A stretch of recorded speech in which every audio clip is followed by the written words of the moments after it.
I think I'm gonna do that every time from now on because like it's just so important to just have these be a part of the day because they're a part of the day, man. So, what's up, everyone? Hope all is well.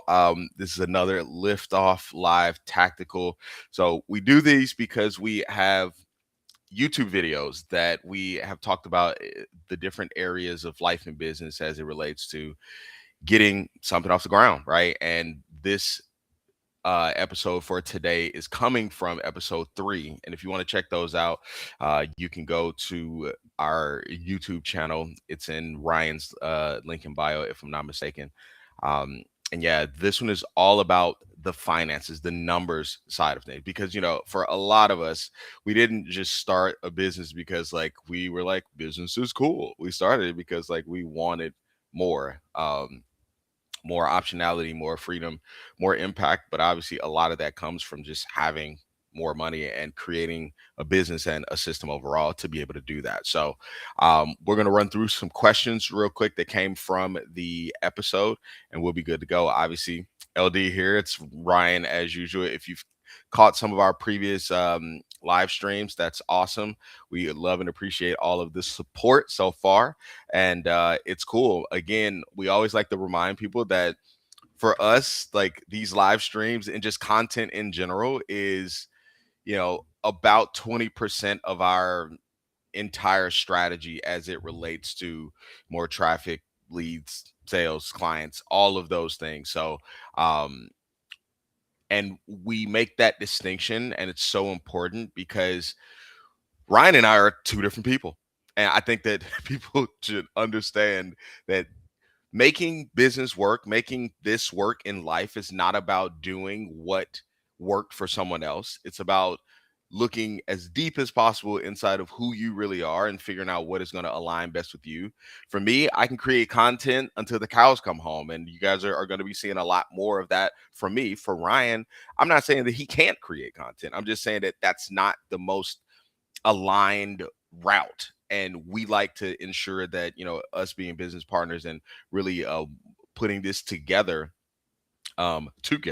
it's like that everything is aligned with both of us. So enough of my yapping. Ryan, I'll head it over to you, brother, and we can hop into those questions unless you had any random tidbit that you wanted to throw in there as well, man.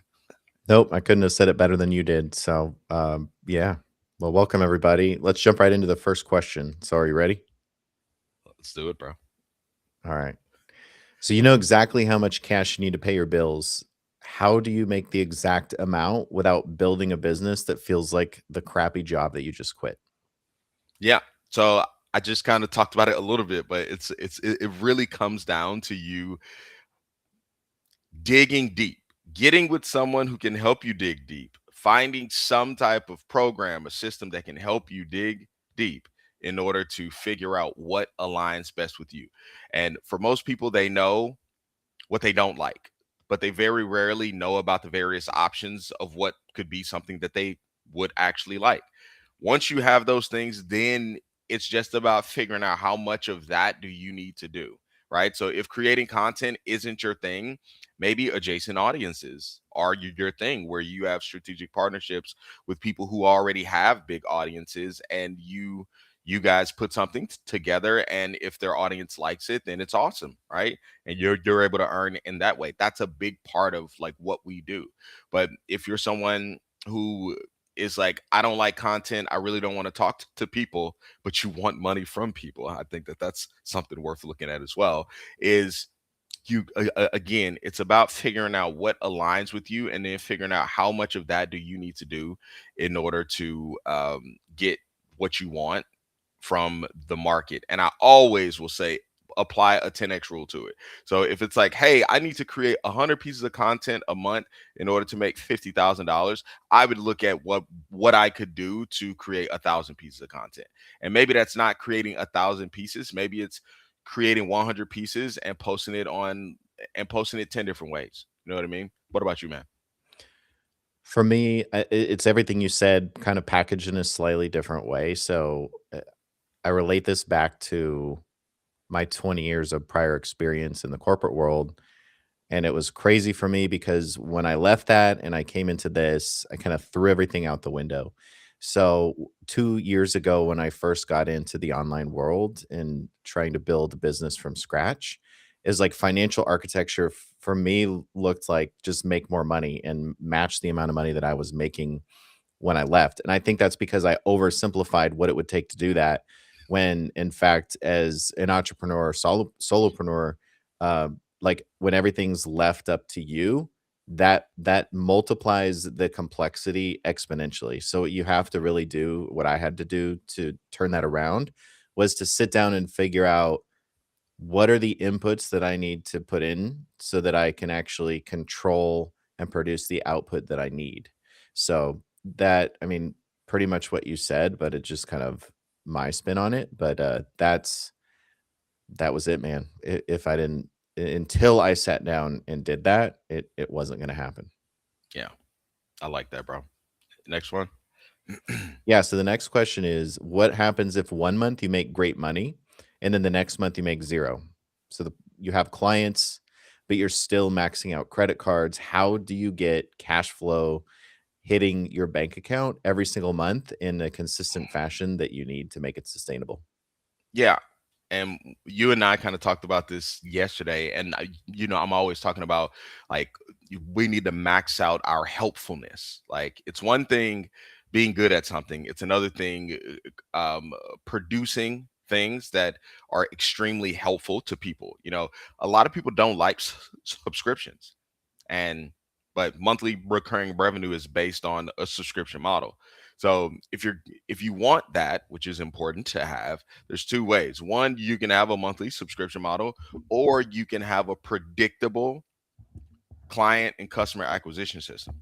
Right? It's like, that if I spend $1,000 on ads, that usually gets me about 20 clients a month. Well, if you know that, then you just have to prioritize spending a minimum of $1,000 on ads, right?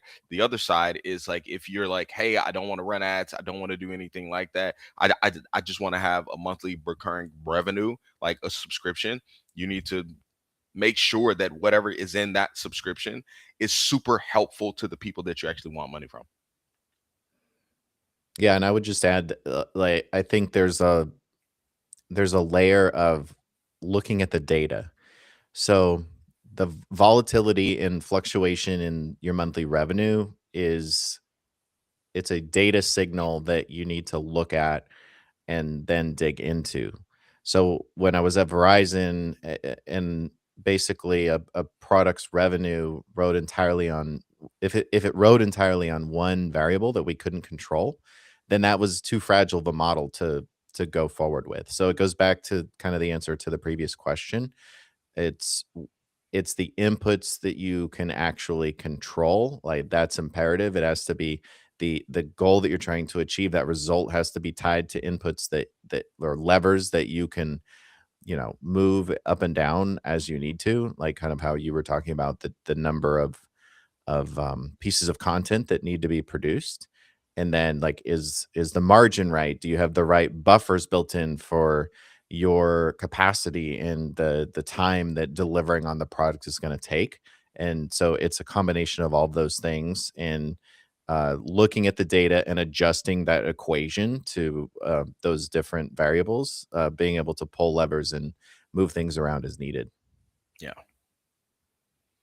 Yeah. Y- So the next question is, if you have 20 years of experience, let's say you don't want to start over from scratch, what's one tiny tweak that you need to make so people pay you a fortune for what you already know? That's a wild question. It's a good one, but it's wild. I think that it is about adopting or adapting what you know to what is highly desirable in the market right now. Right. For me, I went from being a contracting officer in the Air Force to um, an independent insurance adjuster during the time of massive hurricanes happening. Right. And that was $250,000 in 18 months. And all I did was I took those same account management style skills from the military. I got a 3 day license, like a license that took me 3 days in person. And I was basically off to the races at that point. So I took the same thing that I already knew how to do, and I tacked on a $200 or $300 3-day license, and that opened me up to being able to be someone who's in the game for a highly lucrative at the time opportunity. I'm going to tell you guys right now, because I know people are always looking for opportunities. That opportunity is no longer there. It's highly saturated. It's over with. Like, don't be like, I need to go look at being an independent insurance judge, because it's not worth it. I'm telling you right now. But there are, because we're living organisms and we operate in the market is a living organism in itself. So there's always new, highly desirable and in demand opportunities, but it's about taking inventory again. And if you want an actual system with that, you can go to the link in one of our bios. Like, we literally created Claim Your Edge, and it's all about being able to leverage AI to take inventory, so you can see all of the little ways that you could, all of the things inside of you that you could really look to take advantage of, um overall. Because there's no way that I would have found independent insurance adjusting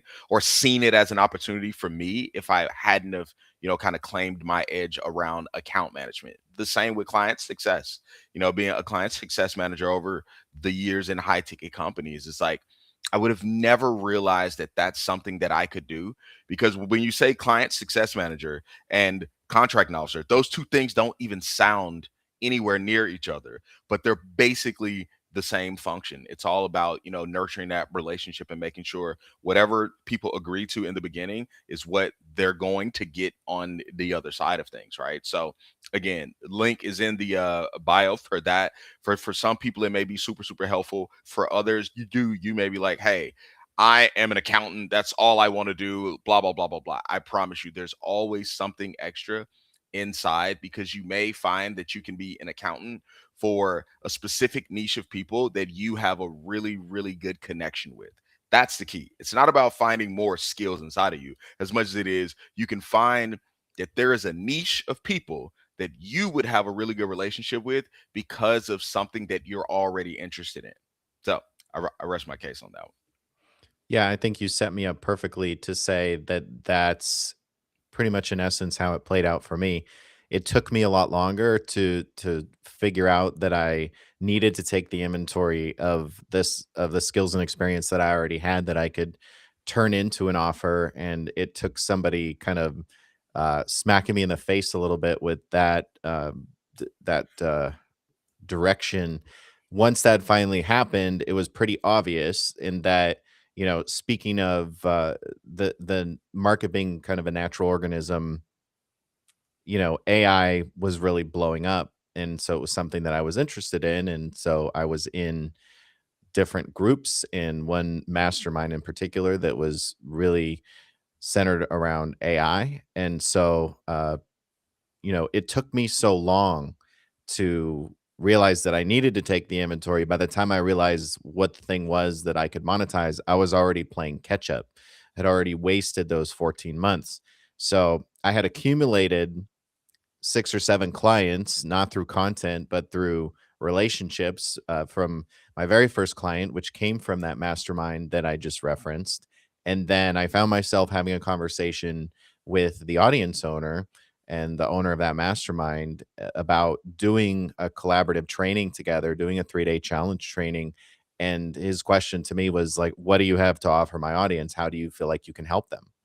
And so at that point, it was like I had had my uh, all of the various hats that I wore over the course of my career, my operations analyst hat, my product manager hat, my program manager hat. And I was like, well, I've observed all these entrepreneurs who are just going crazy at the opportunity that AI unlocks for them. But they're very skilled in a particular area. But one skill that most of them didn't have was how to actually package that into an offer and productize what they knew.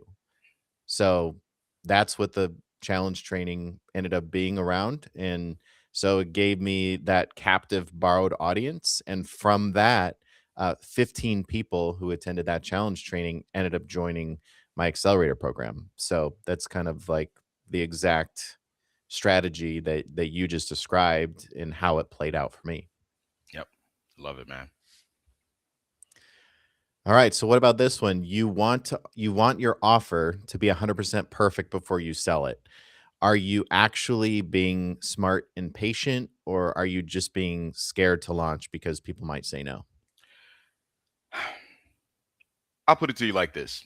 This is the number one reason why, like, finding a coach that aligns with you is so important, because it's questions like this that are just unnecessarily complicated without a coach.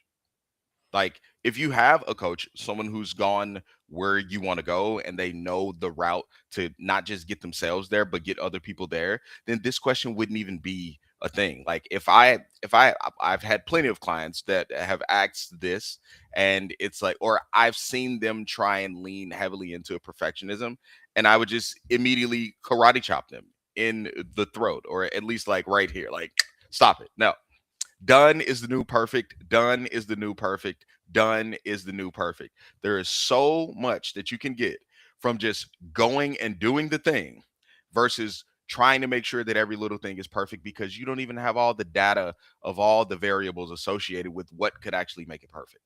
Right? It's like, you you can't sit at the starting line and be like, this needs to be perfect. That's why I'm so big on even these lives. It's like, dude, let's just do it.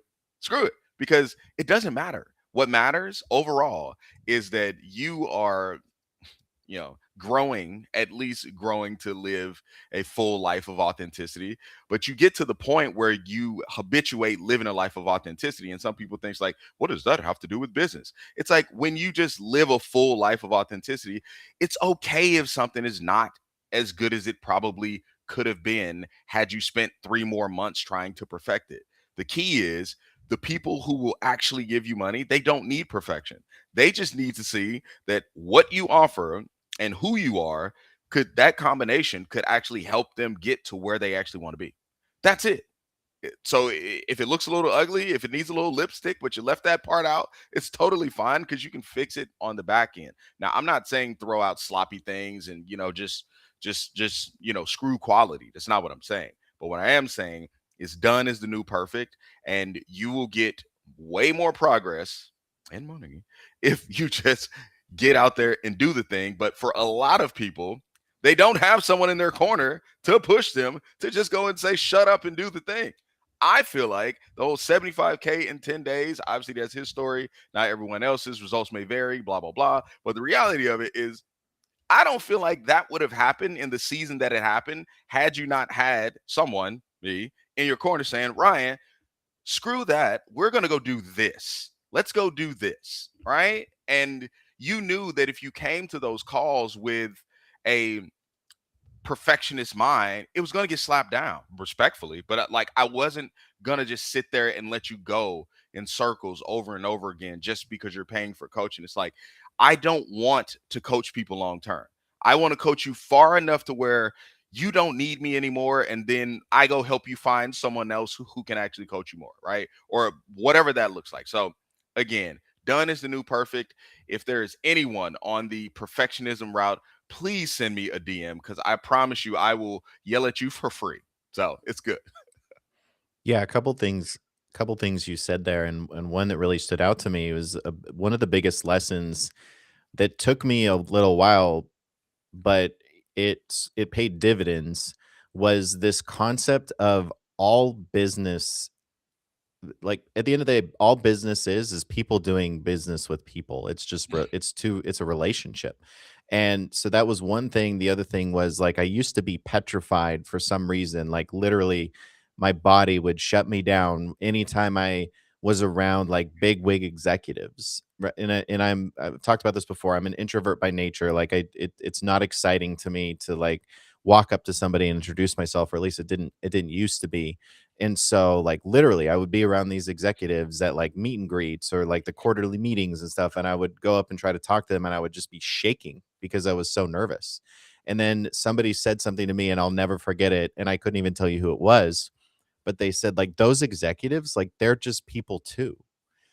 at the end of the workday, they go home to a family just like you do. And so that was such a simple mindset shift, but it made all of the difference in the world. And so then I think the other thing that stood out to me that you said is that done is the new perfect. And like for me, that should have been so obvious because coming from a product management world, especially one where we followed the agile methodology, and I'll try not to get so nerdy, or not try not to get too nerdy on you, but essentially it's like you put out the minimum viable product, which, in I learned best through doing, and in going through the exercise of launching the launch that I was just talking about a few minutes ago.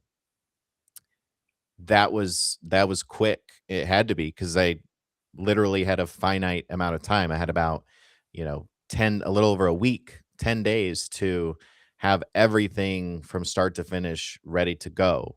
Because before that, it was really working with people one on one. It wasn't something that I had even attempted to turn into a scalable offer. So I just had to come up with the first thing. To your point, you don't want to cut corners, and it's not something you make you don't make it crappy. You just make what is the minimum thing that I can take to market. Like what's the definition of a bike? It's a frame and it has two wheels and handlebars, but that could look a lot of different ways and still be functional, still get you from point A to point B. I would rather have like the most basic bike if I had to go 15 miles, than walk that on foot. So Yeah. that's my analogy and a little bit of nerding out about agile methodology. I love it. I love it. And that's a really, really great point. A bike, if you just look at an MVP bike, minimum viable product for a bike, and then you look at all of the different ways that could look overall, yeah, makes 100% sense, man. All right, so here's the next question. You already know you can't sell to everybody, so how do you find the exact room where your perfect buyers are already hanging out instead of shouting on the internet to a bunch of people who just don't care? Yeah. So previous of AI, there was it was a lot harder, right? There's a lot of research that would need to go into it. You would need to do a lot of things, but because of AI now, it's not easy, but it's definitely doable to be able to find those audiences rather quickly. But what I would say when it comes to doing that, I think the first thing is nailing down who is your like your perfect like customer, who's your target audience, who is your ICP, and ICP stands for ideal customer profile. Yeah, yeah. So it's like nailing that down, and you want to know them almost on like a molecular level. Right. And we have our ICP. And that's another reason why we love kind of doing these lives versus just creating a bunch of like clickbaity viral content, because our ICP is a well respected expert that enjoys just listening in on these quick chats versus someone who needs a super flashy piece of content to get them to comment a keyword and blah blah blah blah blah. You know what I mean? So it's like when you know your ICP to that level, it makes it a lot easier to make the decisions on one, what they value and where they usually hang out. Yep, and if you can get in front of a concentrated group of your ICP, it's gonna change things quickly for you. Yeah. So, I should have mentioned that that was our final question Yeah. for today. So how about you bring us in for a landing? Yeah, absolutely, man. So, when it comes to the finances of business, I think that it is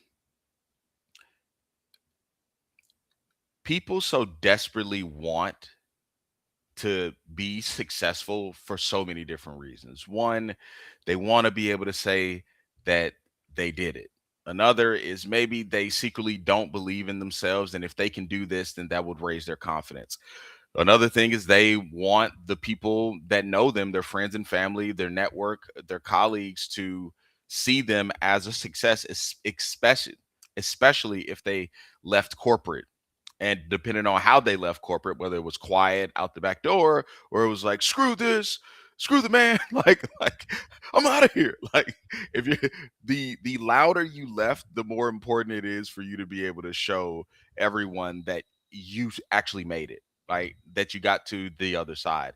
And I think that there are plenty of people out there who make really, really poor decisions in the pursuit of chasing money when and everything I'm saying is from a place of I've lived every single angle of everything that I'm saying. So this is definitely not me pointing fingers at anyone. It's more of a reflective point at 10 years plus in the game now. But it comes down to the moment I started chasing helpfulness, like I want to be the most helpful person that a potential client comes in contact with. And the moment I started chasing helpfulness forces you to get good at understanding not just someone's problems or their challenges, but the inner workings of what even created that problem or challenge so that you can help them at the highest level. Right. For a lot of the clients that I've coached that have made money and they've rode off into the sunset at this point, they didn't need a bunch of marketing strategy coaching. They needed someone in their corner who actually believed in them and would call them on their BS and who would make sure that they were going in the right direction. That's not marketing. That's literally just leading them in a way that will position them to be seen as the great, amazing, awesome person and expert that they actually are. So I think that when I started chasing being helpful, then the the business side of things worked out for me in a way that aligned. Like there are so many things out there that we all could do that don't align that would make us a lot of money.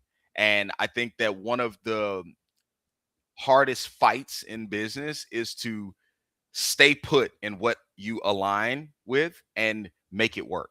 Like stay long enough to actually make that thing work so that the money actually comes. But if you're like, I need to make $90,000 in 30 days or else this is not real and I'm going to leave a bad review. It's like, you don't even make that at work right now. Like that's not even a reality for you. So get real, right?